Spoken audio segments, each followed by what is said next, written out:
ఏంటి ఇందులో నాకు చిన్న డౌట్ ఉంది, క్లారిఫై చేస్తావా? లూసబ్బాయి నీ పెచ్చెక్కి లూసే పోయనే లవ్వే వస్తుందా లవ్వే వస్తుందా నాపై నాకు డౌట్ రా. ఒక అమ్మాయికి అందం ముఖ్యమా లేకపోతే బ్రెయిన్ ముఖ్యమా? అందం ఉన్న అమ్మాయికి బ్రెయిన్ అక్కర్లేదు కానీ బ్రెయిన్ ఉన్న అమ్మాయికి అందం కావాలా?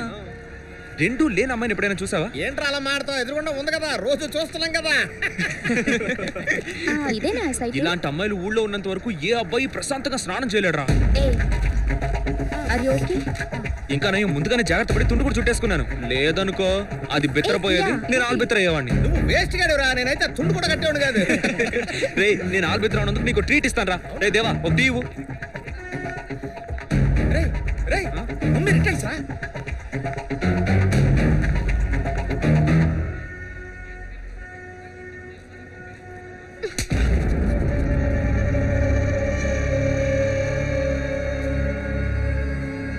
రే రమేష్, రే పిలుస్తుంటే వినపడడం లేదా? రే రమేష్, ఏంట్రా అది పీకిన పిగిడికి గోప గుయ్యమంటుందా? నువ్వు కూడా చంపేయాలరా దాన్ని. ఈ మాత్రం దానికి టెన్షన్ అయిపోతావేంట్రా? కొట్టే చెయ్యి కోరుతుంది. ఈ మ్యాటర్లు నీకు అర్థం కావు కానీ ఇలాంటి విషయాల్లో నేనైతే నా దగ్గర లేకున్నా సరే కొట్టుకెళ్ళి అదేంది స్క్రూ డ్రైవరో పెన్ డ్రైవరో కొనిచ్చి ఫిగర్ని లైన్లో పెట్టేసుకుంటావురా. అలా సొంగ కాచాల్సిన అవసరం నాకేం లేదు. అది నేను నేర్పించిందిగా, నేను దాన్ని నేర్పించాలి. తప్పు రమేష్. గాంధీ గారు ఏమన్నారు? ఎవరితో? నాతోనా? నీతో కాదా, జనం అందరితో. ఎవరైనా ఒక చెంప మీద కొడితే రెండో చెంప కూడా చూపించు అన్నారు. అంటే ఏంటంట? తప్పు చేసిన వాడు కూడా క్షమించాలి అని అర్థం. కుమారు, అడ్వైస్ అనేది బేదు మాత్ర లాంటిది. ఎదురు వాళ్ళకి ఈజీగా ఇచ్చేయచ్చు. అదే కనుక మనం తీసుకుంటే బేజారు అయిపోతాం. కరెక్టేరా, తగిలినోడికే కదా నొప్పి తెలిసేది. రే కుమారు, ఏమైందిరా? చూపించు. రే కుమారు, రక్తం వస్తుందిరా. ముద్దుందా నీకు? పసిపిల్లోడు ఆని పట్టుకుని కొట్టబోతావు. రాయితో కొడితే కొట్టకుండా ముద్దెట్టుకోమంటావా ఏంటి? నువ్వు విషయం గమనించావా? వాడు గాలిపటాన్ని గురిపెట్టి కొట్టాడు, నాకు గురిపెట్టలేదు. వీడు గురి కనుక కరెక్ట్ అయినట్టయితే గాలిపటం దొరుకుండేది, గురి తప్పింది. ఇప్పుడు వీడికి నేను ఏదైనా చెయ్యకపోతే ఆ దారం కన్నా నీచమైపోతాను రా. రే నువ్వు ఇక్కడే ఉండరా, నేను ఇప్పుడే వస్తాను. అన్నా చాక్లెట్ తీసుకుంటున్నాను, తీసుకో.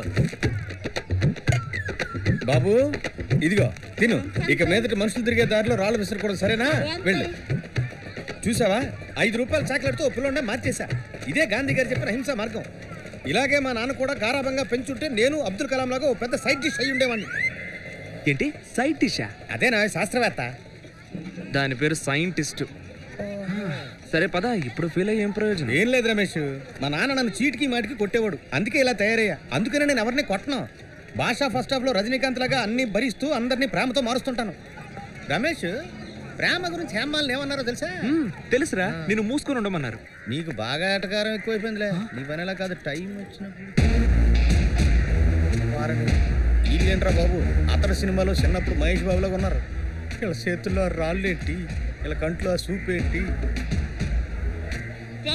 ఆ నల్లంకులేరా రాయితో కొడితే చాక్లెట్లు కొనిస్తారు. ఏంట్రా కుమారు, చూస్తుంటే నీ రింగ్ రివర్స్ అయ్యేలా ఉంది. కరెక్ట్గా చెప్పావురా.